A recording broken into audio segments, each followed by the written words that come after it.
தி Chennai silks ஆடி sale தூத்துக்குடியில் ஜூலை 12 முதல் கோலாகல ஆரம்பம். நக்கீரன் நேயர்களுக்கு வணக்கம். இன்று நம்முடன் கருத்துக்களை பகிர்ந்து இணைந்திருக்கிறார் காங்கிரஸ் கட்சியின் செய்தி தொடர்பாளர் திரு கே சந்திரசேகரன் அவர்கள். வணக்கம் சார். வணக்கம். அதானி குழுமத்தை குறிவைத்து ஹிண்டன்பர்க் அறிக்கை வெளியிட்டது. அதே போல் செபி அமைப்பு தலைவர் குறித்தும் தகவல் வெளியாச்சு. இதனால் பங்கு சந்தையில் ஒரு சரிவு ஏற்படும் அப்படின்லாம் காங்கிரஸ் கட்சியை சேர்ந்தவர்கள் சொன்னீங்க. ஆனால் பெரிய அளவில் ஒன்றும் பாதிப்பு இல்லை, இது ஒரு நமுந்து போன பட்டாசு மாதிரி தான் இந்த அறிக்கை, ஹிண்டன்பர்க் அறிக்கை, காங்கிரஸ் இது வேணுமே பூதாகரமாக்குது அப்படின்னு அவங்க சொல்கிறாங்க. முதல்ல இந்த ஹிண்டன்பர்க் அறிக்கை, இவங்க என்ன இவங்களுடைய பாஜகவினருடைய வாடிக்கையே என்னன்னா, நீங்க பிரதமர் மோடி அவர்களை ஏதாவது ஒரு குற்றம் சாட்டியோ அல்லது குறை சொல்லியோ பேசினாக்க அது உடனே இந்தியாவிற்கு எதிரான சதி, தேசத்திற்கு எதிரானவர்கள், தேசியத்திற்கு எதிரானவர்கள். ஒரு அரசை குறை கூறுவது என்பது குறை கூறுவதில்லை, குற்றம் சொல்வது என்பது வெறும் குற்றம் மட்டும் கிடையாது. நீங்க அதில் உள்ள குறைபாடுகளை சரி செய்ய வேண்டும். நீங்க அதற்காகத்தான் ஒரு எதிர்க்கட்சியில் பொறுப்பான முறையில அவர்கள் தங்கள் குறைகளை எடுத்து காட்டுறாங்க. அதை எடுத்துக்கொண்டு அவர்கள் திருத்திக் கொள்வதுதான் ஆளுங்கட்சியுடைய பணியாக இருக்க வேண்டும். இவர்கள் என்ன செய்வாங்கன்னா, நீங்கள் ஒன்று சொன்னீர்கள் என்றால் உங்களை திருப்பி குற்றம் சாட்டுவது, உங்களை திருப்பி தாக்குவது, இதைத்தான் அவர்கள் தொடர்ந்து செய்து கொண்டிருக்கிறார்கள். கடந்த முறை கூட அதானியை பற்றி பாராளுமன்றத்தில் பேசிய போது மஹூபா மைத்ரா என்ற திரிணாமுல் காங்கிரஸ் எம்பிக்கு அவர் பேசி அடுத்த நாளே அவர் வீட்டுக்கு இடி ரெய்டு போனாங்க. அதே மாதிரி ராகுல் காந்தி பேசுறாரு, அடுத்த வாரமே அவரையும் இடி விசாரணை பண்ணிச்சு, அடுத்த வாரமே. அதாவது இதுதான் இவர்களுடைய ஒரு வாடிக்கையாக இருக்கிறது. இந்த முறையும் ஹிண்டன்பர்க் அறிக்கை வந்திருக்கிறது. நீங்க அவர்கள் குற்றச்சாட்டு அந்த உடனே இவர்கள் என்ன செய்யறாங்கன்னா, ஹிண்டன்பர்க் நமது நாட்டிற்கு எதிராக சரி செய்கிறது, ஹிண்டன்பர்க் என்பது ஒரு நம்பிக்கையான நிறுவனம் அல்ல, அதன் மீது குற்றச்சாட்டை வைக்கிறாங்க இவங்க. நீங்க ஹிண்டன்பர்க் என்பது எப்படிப்பட்ட நிறுவனமாக வேணாலும் இருக்கட்டும், ஆனால் அவர்கள் வைத்த குற்றச்சாட்டு என்ன என்பதுதான் இப்ப நம்ம முன்னாடி உள்ள கேள்வி. அதற்கு இவர்கள் என்ன பதிலளித்திருக்கிறார்கள், அதில் உள்ளது உண்மையா பொய்யா என்பதையெல்லாம் விசாரிக்க வேண்டும். நீங்க ஒரு தேசத்தின் மீதே ஒரு தாக்குதல்னு சொல்றீங்க. ஹிண்டன்பர்க் ஒரு தேசத்தின் மீது தாக்குதல் நடத்துது, அதுல ராகுல் காந்தி காங்கிரஸ் கட்சி எல்லாம் இணைந்து செயல்படுறாங்கன்னு சொல்றாங்க. சரி, ஒரு தேசத்தின் மீது ஒரு தாக்குதல் நடத்துற ஒரு கம்பெனியை நீங்க எப்படி விட்டு வைக்கிறீங்க? நீங்க அதன் மீது வழக்கு தொடுக்க கூடாது. இவர் தான் விஸ்வகுருவாச்சே, நமது பிரதமர் விஸ்வகுரு, உலகத்துக்கே விஸ்வகுருவா இருக்கக்கூடியவர். ஒரு சிறிய நிறுவனம், எங்கேயோ அமெரிக்காவில் இருக்கக்கூடிய ஒரு சிறிய நிறுவனம், அந்த நிறுவனம் உங்கள் மீது தாக்குதல் நடத்துதுன்னா நீங்கள் ஏன் அதன் மீது ஒரு நடவடிக்கை எடுக்கக்கூடாது என்ற கேள்வியை நான் முன்வைக்கிறேன். ரெண்டாவது, இப்பொழுது ஹிண்டன்பர்க் வைத்த 2-3 விஷயங்களை மட்டும் நம்ம சொன்னா அது என்ன சொல்லியிருக்காங்க அப்படிங்கிறது தெரியும். முதல்ல செபி அப்படின்னா ஏதோ நமக்கு சம்பந்தம் இல்லாத ஒரு விஷயம். இன்னைக்கு நீங்க கூட சொல்றீங்க மக்கள் எல்லாம் பாதிக்கப்படலை பெரிய அளவுல அப்படின்னு சொல்றீங்க. ஆனால் இன்றைக்கு சரிவு நிறுத்தப்பட்டிருக்கலாம். ஏன்னா எல்ஐசியிலிருந்து மற்ற பல பொதுத்துறை நிறுவனங்களுடைய பங்குகள் அந்த பங்கு மார்க்கெட்ல இருக்கு. அதனால அது பேலன்ஸ் ஆகி நேற்றுக்கு நிக்கிறது. ஆனால் விழுந்தால் மிகப்பெரிய ஒரு சீட்டுக்கட்டுன்னு சொல்றாரு எங்களுடைய ராகுல் காந்தி அவர்கள் கூட சொன்னார். சீட்டுக்கட்டு போல இந்த பங்கு சந்தை, இந்திய பங்கு சந்தை இருக்கிறது. ஒரு சீட்டை உருவனா எப்படி ஆகும், விழும், சரியும். அது அந்த மாதிரி ஒரு சரிவை சந்திக்காமல் காப்பாற்ற வேண்டும் நோக்கத்துல தான் சொல்றாரு. இன்னைக்கு வெறும் ஏதோ பங்கு சந்தையில இந்திய மக்கள் பெருசா ஈடுபடல, நம்ம சாதாரண மக்களுக்கும் பங்கு சந்தைக்கும் எந்த தொடர்பும் இல்லை என்ற ரீதியில பேசுறாங்க. இல்லை, இன்றைக்கு எல்ஐசியிலிருந்து மற்ற பிஎஃப்ல இருந்து அதில் கலெக்ட் பண்ற பணங்கள், பல பொதுத்துறை நிறுவனங்கள் பணங்கள் எல்லாம் பங்கு சந்தையில முதலீடு செய்யப்பட்டிருக்கிறது. ஈவன் எல்ஐசியினுடைய 75,000 கோடி ரூபாய் அதானி நிறுவனத்துல, அதானி குழுமத்துல முதலீடு செய்யப்பட்டிருக்கிறது. இப்ப எல்ஐசி என்பது இந்திய மக்களுடைய வாழ்வாதாரத்தில் கீழ்மட்ட அளவுல எல்லோரும் அதில் பங்கு பெற்றிருக்காங்க. இன்றைக்கு அதானி நிறுவனத்தில் ஒரு வீழ்ச்சி ஏற்பட்டது என்று சொன்னால் எல்ஐசியில் பங்குதாரர்களாக அல்லது எல்ஐசியில் பிரீமியம் செலுத்தியிருக்கின்ற ஒவ்வொருத்தருக்கும் அது பாதிப்பை ஏற்படுத்தும். இதுதான் ஒரு பாதிப்பா நான் நினைக்கிறேன். இன்றைக்கு செபி என்கிற நிறுவனம் இதெல்லாம் எதற்காக தொடங்கப்பட்டதுன்னு எடுத்துக்கிட்டோம்னா, ஒரு மானிட்டரிங், அதாவது ஒரு முறைகேடுகள் நடந்தால் அதை மானிட்டர் செய்து அதை சரி செய்வதற்கான ஒரு அமைப்பாக செபி என்று தொடங்கப்பட்டிருக்கிறது. நீங்க இந்திய மக்களுடைய, சாதாரண மக்களுடைய 5 லட்சம் கோடி பணம் அதுல இருக்கு, பங்கு சந்தையில இருக்கு. அதை மானிட்டர் பண்றது. அதே மாதிரி பாத்தீங்கன்னா எல்ஐசிக்கும் இது மாதிரி ஒரு மானிட்டரிங் நிறுவனம் இருக்கு, இன்சூரன்ஸ் ஒழுங்குமுறை ஆணையம்னு இருக்கு. அதே போல இபி பாத்தீங்கன்னா அதாவது எலக்ட்ரிசிட்டி ஒழுங்குமுறை ஆணையம்னு இருக்கு, மின்சார ஒழுங்குமுறை ஆணையம்னு. இதெல்லாம் எதுக்கு வைத்திருக்கிறோம்னா, ஒரு சாதாரண மக்கள் பயன்படுத்துகின்ற ஒரு நிறுவனம் அல்லது அதில் பங்கேற்றிருக்கின்ற ஒரு நிறுவனம் முறைகேடுகளை செய்து அந்த மக்களுக்கு பாதிப்பு ஏற்படுத்தக்கூடாது என்பதற்காக. இதுவரைக்கும் செபி நிறுவன தலைவர்களாக யாரை நியமித்திருக்கிறார்கள் என்று பார்த்தீங்கன்னா, ஒரு IAS அதிகாரி மாதிரி உள்ளவர்கள் அல்லது பொதுத்துறை வங்கியில் இருந்தவர்கள், இது மாதிரி உள்ளவர்கள் தான் நியமனம் செய்யப்பட்டிருக்கிறார்கள். இவருடைய இப்பொழுது செபி தலைவராக வந்திருப்பவருடைய நியமனமே முறைகேடாக இருக்கிறது. அவர் பொதுத்துறை நிறுவனத்திலோ அல்லது வங்கித்துறையிலோ, வங்கித்துறை என்றால் அரசு வங்கித்துறையிலோ எதிலுமே இல்லை, தேசியமயமாக்கப்பட்ட வங்கி துறையிலோ இல்லை, தனியார் வங்கியில் பணியாற்றிய ஒருவரை கொண்டு வந்து, கார்ப்பரேட் வங்கியில் பணியாற்றிய ஒருவரை கொண்டு வந்து இதில் திணித்திருக்கிறார்கள். அதிலேயே ஒரு முறைகேடு இருக்கிறது அப்படின்னு சொல்ல விரும்புறேன். நீங்க சாதாரணமா ஒரு நிறுவனத்துல ஒரு ஒரு கிளர்க்கு போஸ்டுக்கு எடுத்தா கூட அவர்களுடைய பின்னணியை விசாரித்து அவர்களை பற்றி விசாரித்து தான் நம்ம எடுப்போம். ஆனால் இவர் ஒரு பணியில் அரசாங்க பணியில் சேர்கிறார் அப்படின்னு சொல்லும் பொழுது, அந்த செபியில் சேரும் பொழுது ரெண்டு விஷயத்தை பார்க்கணும். ஒன்று கான்ஃபிளிக்ட் ஆஃப் இன்ட்ரெஸ்ட்னு சொல்லுவாங்க. அதாவது ஒருவரே அந்த பணியில் இருந்து கொண்டு அந்த பணி துறையில் இன்வெஸ்ட் செய்யறது, அதிலேயே சம்பந்தப்பட்டிருப்பது என்பது கான்ஃபிளிக்ட் ஆஃப் இன்ட்ரெஸ்ட்னு சொல்லுவாங்க. இன்னொன்று ஆபீஸ் ஆஃப் ப்ராஃபிட்னு சொல்லுவாங்க. ஆபீஸ் ஆஃப் ப்ராஃபிட் என்பது இரண்டு இடத்துல சம்பளம் வாங்கக்கூடாது. ஒரே நபர் இந்த இடத்துல சம்பளம் வாங்கிட்டு இன்னொரு இடத்துல சம்பளம் வாங்கிட்டு, ஆக இந்த இரண்டுமே இவர் செய்திருக்கிறார் என்பதுதான் இன்றைக்கு குற்றச்சாட்டு. இல்லை, இது தொடர்பான அந்த விமர்சனத்துக்கு குற்றச்சாட்டுக்கு அவங்க விளக்கம் கொடுத்துருக்காங்களே, அது கொடுத்துருக்காங்க. அந்த விளக்கத்திலேயே அவங்க மாட்டிட்டு இருக்காங்க. என்ன விஷயம்னா, ஒன்று இல்லை, எங்களுடைய வங்கி கணக்கு இதெல்லாம் வெளிப்படையா இருக்கு ஒன்று. ரெண்டாவது, இப்போ நீங்க சொல்ற மாதிரி அந்த பங்குங்கிறதெல்லாம் இந்த பணியில சேர்றதுக்கு முன்னாடி உள்ளது அப்படின்லாம் சொல்றாங்க. நீங்க அதுல இரண்டு விஷயங்கள்ல இன்றைக்கு மீண்டும் ஹிண்டன்பர்க் அதற்கான பதிலை கொடுத்திருக்காங்க. அவங்க குறிப்பிட்டதிலேயே உள்ள முரண்பாடுகள் என்ன அப்படின்னு குறிப்பிட்டிருக்காங்க. ஒன்னு என்னன்னா, பெர்முடாஸ், மொரிஷியஸ் நாடுகள்ல ஷெல் நிறுவனங்கள்ல முதலீடு பண்ணியிருக்காங்க. இவங்க முதலீடு பண்ணியிருக்காங்கன்றதுதான் குற்றச்சாட்டு. அந்த ஷெல் நிறுவனங்களில் முதலீடு செய்திருக்கிறோம் என்பதை அவர் ஒத்துக்கொண்டிருக்கிறார். நாங்கள் முதலீடு பண்ணதே எங்களுக்கு இருக்கு. ஏன்னா அதை மறைக்கவும் முடியாது. நீங்க ஒரு நிறுவனத்துல முதலீடு பண்ணீங்கன்னா அதை மறைக்க முடியாது. அதை ஒத்துக்கொண்டிருக்கிறார். ஆனால் அதுல மறைக்கப்பட்ட உண்மை என்னன்னு சொன்னா, அங்கு கௌதம் அதானியோட சகோதரர் வினோத் அதானியும் அந்த நிறுவனங்கள்ல முதலீடு செய்திருக்கிறார் என்பதுதான் இங்க வைக்கப்படுகின்ற குற்றச்சாட்டு. ஏன் அவர் முதலீடு செய்திருக்கிற நிறுவனத்துல நான் முதலீடு செய்திருக்க கூடாதா அப்படின்னு கேட்கலாம். ஆனா என்னன்னா, அந்த கௌதம் அதானி நிறுவனத்தினுடைய முறைகேடுகளை விசாரிக்கக்கூடிய கமிட்டியும் செபிதான். அப்படிங்கிறப்ப நீங்களே திருட, நீங்களே ஜட்ஜுன்னு எப்படி இருக்க முடியும்? ஏதாவது ஒரு போஸ்ட் தானே நீங்க வைக்க முடியும். அதாவது உங்களுக்கு எதிரான முறைகேடுகளை விசாரித்து நீங்களே தீர்ப்பு சொல்றது மாதிரி இருக்குது. அது மாதிரி தான் இது நடந்திருக்கு. அது மட்டும் இல்லாம அந்த நிதியம் பாத்தீங்கன்னா தன்னோட கணவரோட பால்ய நண்பரால நடத்தப்படுது, என்னோடது இல்ல, அது பால்ய நண்பரால நடத்தப்படுறதுன்னு சொல்றாங்க. ஆனா அந்த பால்ய நண்பர் என்பவர் சொல்லப்படுகின்ற அனில் அஹூஜா என்பவர் பாத்தீங்கன்னா அதானி குழுமத்துல ஒரு இயக்குனரா இருக்கார். அதானி நிறுவனமே பல நிறுவனங்கள் வைத்திருக்காங்க. அவங்க பல குழுமங்கள் வைத்திருக்காங்க. ஒரு நூற்றுக்கணக்கான கம்பெனிகள் அதானி குழுமத்துல இருக்கு. அந்த நிறுவனத்துல அவரும் ஒரு இயக்குனராக இருக்காங்க. அதே மாதிரி மாதவி பூச்சி இருக்காரு இப்ப செபி தலைவர். அவங்க சிங்கப்பூர், இந்தியா ரெண்டு இடத்துலயும் இயங்குற ரெண்டு நிறுவனங்கள்ல ஆலோசகரா இருந்தேன்னு ஒத்துக்கிறாங்க. என்ன சொல்றாங்கன்னா, 2017 நான் முதுநேர உறுப்பினரான உடனே அந்த நிறுவனத்திலேருந்து நான் விலகிட்டேன். அந்த நிறுவனம் செயலற்றதாயிடுச்சு. 2019 தான் என்னுடைய கணவர் அந்த நிறுவனங்களை எல்லாம் எடுத்து நடத்தினாரு அப்படின்னு சொல்றாரு.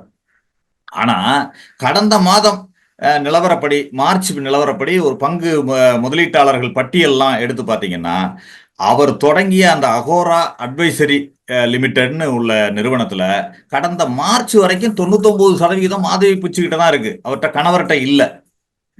அது மட்டும் இல்லாம சிங்கப்பூர் நிறுவனத்துல 2022ஆம் ஆண்டு மார்ச் மாதம் 16ஆம் தேதி உள்ள நிலவரப்படி 100% பங்குகளையும் மாதவி பூச்சி வச்சிருக்காங்க. இவங்க 2019 செபி தலைவராகிறாங்க, அந்த செபியில முழுநேர உறுப்பினர் ஆகிறாங்க. அப்படி ஆகிறப்ப 100% பங்கு சிங்கப்பூர் நிறுவனத்துல இவங்க வச்சிருக்காங்க. இதை எப்படி வச்சிருக்க முடியும் அப்படிங்கிற கேள்விதான் இங்க எழுது.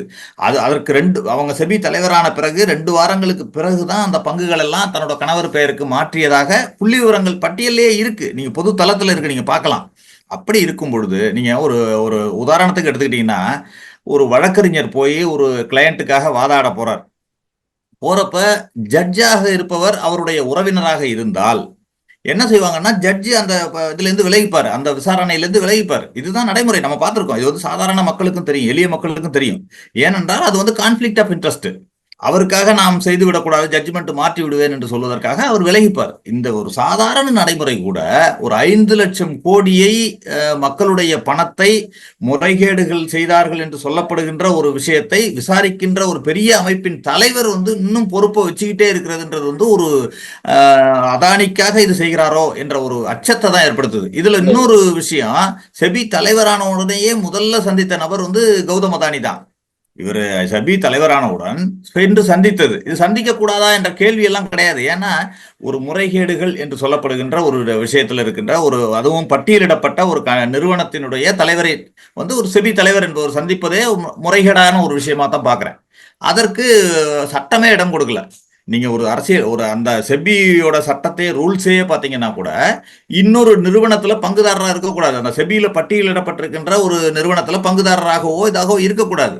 ஆனால் இவங்க இருக்கிறாங்கன்றதுதான் இங்க குற்றச்சாட்டு. அதை அவர்களே ஒற்றுக்கொண்டிருக்கிறார்கள் என்று சொல்லும் பொழுது இன்னுமே அவர்கள் பதவியில் நீடிப்பது என்பது ஒரு நியாயமான மக்கள். இந்த ஹிண்டன்பர்க் கடந்த ஜனவரி மாதமே வந்துச்சா, கடந்த ஆண்டு ஜனவரி மாதமே வந்துச்சு. அப்பயும் நீங்கள் இப்போ இந்த மாதிரிலாம் பேசுனீங்க, இதே நக்கீரன் யூடியூப் சேனலில் நீங்கள் பேசுனீங்க, ஹிண்டன்பர்க் வந்திருக்கு, அறிக்கை வந்திருக்கு, அதானி குழுமம் அதெல்லாம் சொல்லி முறையீடு அப்படிலாம் பேசுனீங்க. ஆனால் நீங்கள் என்ன தான் காங்கிரஸ் இவ்வளோ பேசினாலும் நீதிமன்றத்துக்கு போனால் பெருசாக ஒன்றும் இல்லைன்னு சொல்கிறாங்களே. அதாவது இந்த விஷயத்திலும் நீங்கள் கூறுவது நிறைய பேர் சொல்கிறாங்க. பாஜகவினரும் என்ன சொல்கிறாங்கன்னா, உச்ச நீதிமன்றமே கிளீன் சிட் கொடுத்துட்டாங்க, ஹிண்டன்பர்க் அறிக்கையில் ஒன்றுமில்லை என்று சொல்லிவிட்டார்கள் அப்படின்லாம் சொல்றாங்க. ஆனா அது உண்மை கிடையாது. ஹிண்டன்பர்க் அறிக்கையை குறித்து இதை விசாரிக்க வேண்டும், ஜாயின்ட் பார்லிமெண்டரி கமிட்டி பாராளுமன்ற கூட்டுக்குழு விசாரிக்க வேண்டும் என்று உச்சநீதிமன்றத்தில் வழக்கு சென்ற போது அவர்கள் செபியின் விசாரணையில் எங்களுக்கு நம்பிக்கை இருக்கிறது, யாரையாவது நம்பித்தான் செய்ய வேண்டும், முறைகேடுகளை விசாரிப்பதற்குத்தான் செபி இருக்கிறது, எனவே அவர்கள் விசாரிக்கட்டும் என்று சொன்னார்கள். அப்பொழுது செபி ஒரு 3 மாத காலம் எடுத்துக்கொண்டு இதை அறிக்கை சமர்ப்பிக்கிறாங்க. அறிக்கை சமர்ப்பிக்கும் பொழுது அந்த அறிக்கையில் என்ன சொல்றாங்கன்னா, கிட்டத்தட்ட நம்ம ஒரு உதாரணத்துக்கு சொல்ல வேண்டும் என்று சொன்னால், நம்ம சாதாரணமா ஒரு வங்கியில போய் கணக்கு தொடங்கணும்னா கேஒய்சி கேட்பாங்க. நம்முடைய ஆதார் கார்டு, நம்முடைய இருப்பிடச் சான்றிதழ், பேன் கார்டு இதெல்லாம் கேட்டுதான் வங்கியில ஒரு கணக்கே தொடங்க முடியும், அல்லது லோன் வாங்க முடியும், அல்லது வேற எந்த டிரான்சாக்சன்ஸ் பண்ணணும்னாலும் கேஒய்சி கேட்கறாங்க. ஆனா ஒரு அதே மாதிரி பங்குச்சந்தையிலும் முதலீடு செய்வதற்கு KOI இருக்கு, அதாவது நோ யுவர் இன்வெஸ்டர் இருக்கு, நீங்க அதை வைத்திருக்க வேண்டும். ஆனால் இவர்கள் என்ன பண்றாங்கன்னா, ஒரு 13 ஷெல் கம்பெனி ஃபாரின்ல இருந்து முதலீடு பண்ணியிருக்காங்க. கடந்த முறை கூட வந்துச்சு, ஒரு 20,000 கோடி சீனா கம்பெனி ஷெல் கம்பெனி மூலமாக அதானி நிறுவனத்தில் முதலீடு செய்திருக்கிறது என்பது கடந்த முறையே வந்தது, கடந்த முறை. ஆனால் இவர்கள் என்ன சொன்னாங்கன்னா, அந்த ஷெல் கம்பெனி யார் என்றே கண்டுபிடிக்க முடியவில்லை, முகவரியே கிடையாது. முகவரியே இல்லாமல் ஒரு கம்பெனி பல ஆயிரம் கோடிகளை முதலீடு செய்திருக்கிறது என்று சொன்னால் அது எப்படி ஒரு முறையான ஒரு இதா இருக்கும் அப்படிங்கிறது. அதனால கண்டுபிடிக்க முடியவில்லை என்றுதான் அவர்கள் தாக்கல் செய்தாங்க. அதை வைத்துதான் அந்த உச்சநீதிமன்றமும் அந்த வழக்கை க்ளோஸ் பண்ணாங்க, இன்னும் விசாரணை செய்யுங்க அப்படின்னு க்ளோஸ் பண்ணாங்க. இவர்கள் சொன்னது என்னவென்று சொன்னால், அறிக்கையில சொன்னது என்ன சொன்னா, அந்த 13 நிறுவனங்களை நாங்கள் கண்டுபிடிக்கவே முடியவில்லை, யார் என்று கண்டுபிடிக்க முடியவில்லைன்னு அந்த அறிக்கையை க்ளோஸ் பண்ணிட்டாங்க. இப்பொழுது அன்றைக்கு இருந்தது அந்த செபி தலைவர் மீது நேரடியாக எந்த குற்றச்சாட்டும் இல்லை. ஆனால் இன்றைக்கு செபி தலைவரே இதில் ஈடுபட்டிருக்கிறார், அதானி நிறுவனத்தோடு இணைந்து கூட்டு சதியில் ஈடுபட்டிருக்கிறார் என்று சொல்லும் பொழுது இதில் இன்னொன்றையும் விசாரிக்க வேண்டிய தேவை இருக்கிறது. ஏனென்றால் பிரதமர் மோடியும் அமித்ஷாவும் இதில் சம்பந்தப்பட்டிருக்கிறார்களா என்பதையும் சேர்த்து விசாரிக்க வேண்டிய பொறுப்பும் இன்றைக்கு இருக்கிறது என்று தான் நான் நினைக்கிறேன். ஏன்னா அமித்ஷாவும் மோடியும் இந்த தேர்தல் நேரத்தில் என்ன சொன்னாங்கன்னா, அதானி நிறுவனத்தினுடைய ஒரு தொலைக்காட்சியில் போய் உட்கார்ந்து கொண்டு பேட்டி கொடுக்கிறார்கள். அதாவது பொதுக்கூட்ட மேடையில பிரச்சார மேடையில பேசினா பரவாயில்ல, ஆனா அதானி நிறுவனத்தினுடைய ஒரு தொலைக்காட்சியில் பேட்டி கொடுக்குறாங்க, பங்குச்சந்தையில் முதலீடு செய்யுங்கள், பங்குச்சந்தை தேர்தலுக்கு பிறகு உயரப்போகிறது, பெரிய அளவில் வளர்ச்சி அடைய போகிறதுன்னு சொல்லி அவர்களே பேட்டி கொடுக்குறாங்க. ஆனால் என்ன ஆச்சு, தேர்தல் நேரத்தில் எலெக்ஷன் ரிசல்ட் வரும்பொழுது பாஜக ஒரு சரிவை சந்தித்துக் கொண்டிருந்த பொழுது பங்கு சந்தை பெரிய வீழ்ச்சியை சந்தித்தது. இவர்களை நம்பி முதலீடு செய்தவர்களுடைய கதி என்ன என்பதையும் நீங்க எண்ணி பார்க்கணும். அப்படி என்றால் இவர்களும் பிரதமர் மோடியும் அமித்ஷாவும் கூட்டு சேர்ந்தே அதானிக்காக வேலை செய்திருக்கிறார்கள். இந்த சதியில் அதானி நிறுவனம், செபி தலைவர், இந்த கூட்டு சதியில் பிரதமர் மோடியும் அமித்ஷாவுமே சம்பந்தப்பட்டிருப்பார்களோ என்ற சந்தேகம் நாட்டு மக்களுக்கு வலுவாக எழுந்திருக்கிறது என்ற குற்றச்சாட்டை நான் இங்க வைக்கிறேன். அதனால இது பாராளுமன்ற கூட்டுக்குழு விசாரித்தால்தான் கண்டிப்பாக இந்த உண்மை வெளிவரும் என்பதுதான் என்னுடைய தகவல். இதற்கு முன்பு கூட நீங்க ஹர்ஷத் மேத்தாவோட ஊழலை, பங்கு சந்தை ஊழலை ஜாயின்ட் பார்லிமெண்டரி கமிட்டி விசாரித்திருக்கிறது. அதுபோல 2001 அதாவது கேத்தன் பரேக்னு வாஜ்பாய் ஆட்சியில் கேத்தன் பரேக்னு ஸ்டாக் மார்க்கெட்ல ஊழல் செய்த போது அதையும் ஜாயின்ட் பார்லிமெண்டரி கமிட்டி விசாரித்திருக்கிறது. அதற்கான நடவடிக்கைகள் எடுக்கப்பட்டிருக்கிறது. இவர்களுக்கு மடியில் கனமில்லை என்று சொன்னால் வழியில் ஏன் பயம்? அந்த பயம் இவர்களுக்கு வந்திருக்கிறது. இன்றைக்கு ஆட்சியே ஒரு பாதுகாப்பற்ற ஒரு சூழ்நிலையில் தள்ளப்பட்டிருக்கிறது என்பதால் தான் பயந்து கூட 2 நாட்களுக்கு முன்பே இந்த அறிக்கையை வெளிவரப்போகிறது என்று தெரிந்தே 2 நாட்களுக்கு முன்பே பாராளுமன்றத்தை முடித்து வைத்து இவர்கள் பயந்து ஓடி இருக்கிறார்கள் என்பதுதான் உண்மை. இது இவ்வளவு பாஜகவை இவ்வளோ குறை சொல்றீங்க. பாஜகரங்க எல்லாருமே இது காங்கிரஸ் மற்றும் ராகுல் காந்தியை குறி வச்சு தான் எதிர் விமர்சனம் வைக்கிறாங்க. லோக்சபாவில் எம்பியாக இருக்கிற கங்கனா ராவத் கூட என்ன சொல்கிறார், ராகுல் காந்தி மிகவும் ஆபத்தானவர், இந்த நாட்டை அழிக்கக்கூடியவர், அவர் தன்னால் பிரதமராக முடியலங்கிற கோபத்தில் இந்த மாதிரிலாம் பண்ணிகிட்டு இருக்கிறாரு அப்படிங்கிறாங்க. இன்றைக்கு காங்கிரஸ் கட்சி என்பது மக்களுக்கு தெரியும். நாட்டுக்காக சுதந்திரத்திற்காக போராடி தன்னுடைய சொத்துக்களை எல்லாம் நம்ம மோதிலால் நேருவும் ஜவஹர்லால் நேருவும் நாட்டுக்காக தந்ததை எல்லாம் இந்திரா காந்தி அவர்களும் நாட்டுக்காக தந்திருக்கிறார்கள். 2 உயிர்களை 2 தலைவர்களை இந்திய நாட்டுக்காக உயிர் தியாகம் செய்திருக்கிறார்கள் அத்தகைய கட்சி. அவர்களை பற்றி தெரியும். இவர்கள் நாட்டுக்காக சுதந்திரத்திற்காக என்ன ஒரு துரும்பை தூக்கி போட்டார்கள் என்பது ஒரு பெரிய கேள்வி. அதற்கான பதில் அவர்களிடம் இருக்காது. அதற்காக ஒரு திசை திருப்பும் வேலையை இவர்கள் செய்து கொண்டிருக்கிறார்கள். இன்றைக்கு ராகுல் காந்தியோ அல்லது காங்கிரஸ் கட்சியோ இந்தியா கூட்டணியோ முன்னெடுத்து வைக்கின்ற பிரச்சனைகளுக்கு பதில் சொல்ல இவர்களுக்கு திராணி இல்லை. அதற்காக இவர்கள் இதெல்லாம் எதையாவது ஒன்றை திசை திருப்பி செய்திகளை சொல்லிக் கொண்டிருக்கிறார்கள் என்பதுதான் உண்மை. நீங்க அவரையே கூட ராகுல் காந்தியை ஒரு தொகுதியில பதவியை பறிச்சிங்க. இந்த அதானி பிரச்சனை வந்ததுனால தான் ஒரு தொகுதியில பதவியை பறிச்சாங்க, அவசரமா பதவியை பறிச்சாங்க. ஆனா நாட்டு மக்கள் 2 தொகுதியில அவரை எம்பி ஆக்குனாங்க. அதே மாதிரி அவருடைய எம்பிக்கான வீட்டை பறிச்சிங்க. இன்னைக்கு எதிர்கட்சி தலைவருக்கான வீடாக அவருக்கு வந்திருக்கிறது. ஆக நாட்டு மக்கள் பார்த்து கொண்டிருக்கிறார்கள். உரிய நேரத்தில் உரிய அங்கீகாரத்தை யாருக்கு தர வேண்டும் என்பதையும் அவர்கள் தீர்மானிப்பார். சுதந்திர தினத்தை ஒட்டி பேரணிலாம் நடத்துங்க அப்படின்னு கட்சியினருக்கு மோடி சொல்லியிருக்கிறாரு. அது மட்டும் இல்லை, பொதுமக்கள்கிட்ட இல்லங்களில் ஏற்றுங்க, செல்ஃபி எடுங்க, அதை எக்ஸ் பக்கத்துலலாம் போடுங்க. இந்த மாதிரி போட்டிங்கன்னா மத்திய அரசு ஒரு சான்றிதழ் கொடுக்கும் அப்படின்லாம் சொல்லியிருக்கிறாரு. அஞ்சலகங்களில் கொடி 25 ரூபாய்க்கு விற்பனை செய்யப்படும் அப்படின்னு கேட்டுக்கொண்டு இருக்கிறார். இன்றைக்கு அவர்களுக்கு சொல்வதற்கான செயல் திட்டங்கள் ஏற்கனவே செய்ததும் சரி, இனிமேல் செய்ய போவதும் சரி, எதுவுமே இல்லை. அதனால இந்த மாதிரி ஒரு தேசியம்னு ஒவ்வொரு கட்டத்திலையும் சரி, ஏதாவது ஒரு இது மாதிரி ஒரு பிரச்சனை வரப்ப, இன்னைக்கு ஹிண்டன்பர்க் பிரச்சனை வந்திருக்கு, அவர்களுக்கு பல ஊழல் பிரச்சனைகள் இருக்கு, ஆட்சியில் பிரச்சனைகள் இருக்கு, திட்டங்களை செயல்படுத்துவதில் இப்போ ஒரு மாநிலமும் போர்க்கொடி உயர்த்துகின்றன. இதையெல்லாம் சமாளிப்பதற்கு தேசத்தையும் தேசியத்தையும் இவர்கள் கையில் எடுத்துப்பாங்க. நீங்க காங்கிரஸ் கட்சியை பொறுத்த வரைக்கும் ஒரு நாள்ல தேசிய கொடி ஏற்றிட்டு செல்ற ஒரு கட்சி கிடையாது. 1885 இந்திய விடுதலைக்காக இந்திய தேசிய காங்கிரஸ்னு தொடங்கி 1920 மகாத்மா காந்தி தலைமையில அஹிம்சை இயக்கமாக மாறி, அது உலக அளவுல ஒரு இயக்கமாக அஹிம்சை இயக்கமாக மாறி 1942 வெள்ளையனே வெளியேறு இயக்கமாக பெரிய புரட்சி இயக்கமாக வெடித்து 1947 விடுதலை பெற்றோம். 77 ஆண்டுகளாக கொடியேற்றிட்டு இருக்கோம். நீங்க ஜவஹர்லால் நேரு அவர்கள் 16 ஆண்டுகள் தேசிய கொடியேற்றி சுதந்திர தின உரையாற்றி இருக்கிறார். காங்கிரஸ் கட்சியின் பிரதமர்கள் 24 முறை கொடியேற்றி சுதந்திர தின உரையாற்றி இருக்கிறார்கள். மொத்தம் 54 முறை காங்கிரஸ் தான் தேசிய கொடியேற்றி சுதந்திர தின உரையாற்றி இருக்கிறது இந்தியாவில்.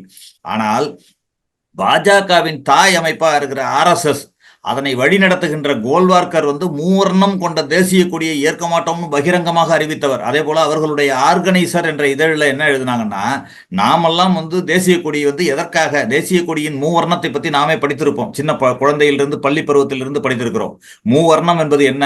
காவி என்பது தைரியத்தையும் தியாகத்தையும் குறிப்பதாகவும், வெள்ளை என்பது உண்மை, அமைதி மற்றும் தூய்மையை குறிப்பது, பச்சை என்பது செழிப்பை குறிப்பதுன்னு தான் நம்ம படித்திருக்கிறோம்.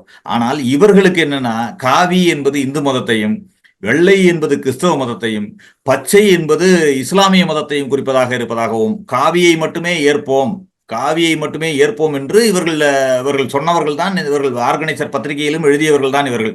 ஆனா இவர்கள் அது மட்டுமல்ல, முதல் சுதந்திர தினமான 1947 முதல் குடியரசு தினமான ஜனவரி 26 மட்டும்தான் பாஜக அலுவலகமான நாக்பூர்ல தலைமையகத்துல கொடியேற்றிருக்காங்க. அதற்கடுத்து கிட்டத்தட்ட 52 ஆண்டு காலம் இந்த தேசிய கொடியை புறக்கணித்தவர்கள் தான் இவர்கள். ஆனால் நம்முடைய வரலாறு, எங்களுடைய வரலாறு, காங்கிரஸ் கட்சியின் வரலாறு என்பது தேசிய கொடியை பாதுகாத்திருக்கிறோம். 72வது சுதந்திர தின 78 இன்றைக்கு சுதந்திர தினத்தை கொண்டாடி கொண்டிருக்கிறோம். ஆனால் இந்த ஆண்டுகளில் தமிழ்நாடு காங்கிரஸ் கமிட்டி கூட தெரிவித்திருக்கிறது, ஆகஸ்ட் 12 முதல் 15 வரை இருசக்கர வாகன பேரணியாக கொடியை ஏந்தி செல்ல வேண்டும் என்று தமிழ்நாடு காங்கிரஸ் கமிட்டி தலைவர் திரு செல்வ பெருந்தகை அவர்கள் கூட அறிவுறுத்தி இருக்கிறார். நாங்கள் எப்பொழுதுமே இன்றைக்கு தமிழ்நாட்டையே எடுத்துக்கிட்டீங்கன்னா திருப்பூர் குமரநாணயம் நம்ம கேள்விப்பட்டிருப்போம். இறுதி வரை தன் உயிர் மூச்சு உள்ளவரை, உயிர் போகும் வரை தேசிய கொடியை விடமாட்டேன் என்று உயிர் துறந்தவர் தான் திருப்பூர் குமரன். அத்தகைய தியாக வரலாறு கொண்டதுதான் காங்கிரஸ் கட்சி. அதற்கு இவர்கள் தேசிய கொடிக்கும் இவர்களுக்கும் எந்த சம்பந்தமும் கிடையாது. தேசிய கொடிக்கும் இந்தியா சுதந்திரத்திற்கான தியாகத்திற்கும் எந்த சம்பந்தமுமே இல்லாத ஒரு பாஜக இதனை கொண்டாடுவது என்பது பாத்தீங்கன்னா ஒரு நகைமுரண் தான். தேசப்பற்று இல்லைங்கிறீங்களா? தேசப்பற்று என்பது இவர்களுக்கு என்னன்னா கார்ப்பரேட் பற்று தான். கார்ப்பரேட்டுகளின் நலனுக்காக இவர்கள் பாடுபடும் ஒரு கட்சி தானே தவிர, தேச மக்களுக்காக என்று சொன்னால் ஏழை எளிய மக்களுக்காக, நடுத்தர மக்களுக்காக, பிற்படுத்தப்பட்ட மக்களுக்காக, சிறுபான்மை மக்களுக்காக பாடுபட வேண்டும் என்ற எண்ணம் சிறிதளவும் இல்லாத ஒரு கட்சி என்று சொன்னால் இந்தியாவில் பாஜக தான். அவர்கள் இது மாதிரி தேர்தல் நேரத்தில் மட்டும் பாகிஸ்தான் என்ற பெயர் உச்சரிக்கப்படும். இவர்கள் பாகிஸ்தான், சீனா, எல்லை இதெல்லாம் பேசுவாங்க தேர்தல் நேரத்தில் மட்டும். தேர்தலுக்கு பிறகு எடுத்துக்கொண்டால் இது மாதிரி தேசம், தேசியம், தேசத்தை காப்பாற்ற வேண்டும் என்று சொன்னால் இப்படி ஆரம்பிப்பாங்க. தேசத்திற்கு எதிரான கட்சி அப்படின்னு சில பேரை, அவர்களுக்கு எதிராக பேசுபவர்களை எல்லாம் தேசத்திற்கு எதிராக பேசுபவர்களாக குற்றம் சாட்டுபவர்கள். இதுவரைக்கும் மோடியையும் பாஜகவையும் மத்திய அரசையும் குற்றம் சாட்டுபவர்களை தான் தேசத்துக்கு எதிரானவர்கள் சொன்னாங்க. ஆனா இப்ப அதானியை குற்றம் சாட்டினாலே அது தேசத்துக்கு எதிரான குற்றச்சாட்டுன்னு சொல்றாங்க. இன்றைக்கு ஹிண்டன்பர்க் அறிக்கையே என்ன சொல்லுது? அதானியையும் செபி தலைவரையும் குறிப்பிடுறாங்க. ஆனா இவர்கள் என்ன சொல்றாங்கன்னா அது தேசத்திற்கு எதிரான, எப்படி அது தேசத்திற்கு எதிரான ஒரு குற்றச்சாட்டா வரும்? அதானிக்கு எதிராக குற்றச்சாட்டு பண்ணா விசாரிச்சுட்டு போங்க, இல்ல அதானி அதை சமாளித்துக் கொள்ள போகிறார், அது எப்படி தேசத்திற்கு எதிரானதா வரும்? ஆக இந்தியா தான் அதானி என்று இவர்கள் நினைக்கிறார்களா என்ற ஒரு கேள்வியும் இன்றைக்கு ராகுல் காந்தி அவர்களும் காங்கிரஸ் கட்சியும் ஏற்கனவே முன்வைத்த வாதங்கள் இன்றைக்கு அவர்களே அதை நிரூபித்துக் கொண்டிருக்கிறார்கள். இந்தியா என்றால் அதானி என்பது, மோடியை விட அதானியைத்தான் அவர்கள் முன்னிறுத்துவதை, அதானியைத்தான் காப்பாற்ற வேண்டும் என்பதை மும்முரமாக இருக்கிறார்கள். இதனை இந்திய மக்கள், நாட்டு மக்கள் பார்த்து கொண்டிருக்கிறார்கள்.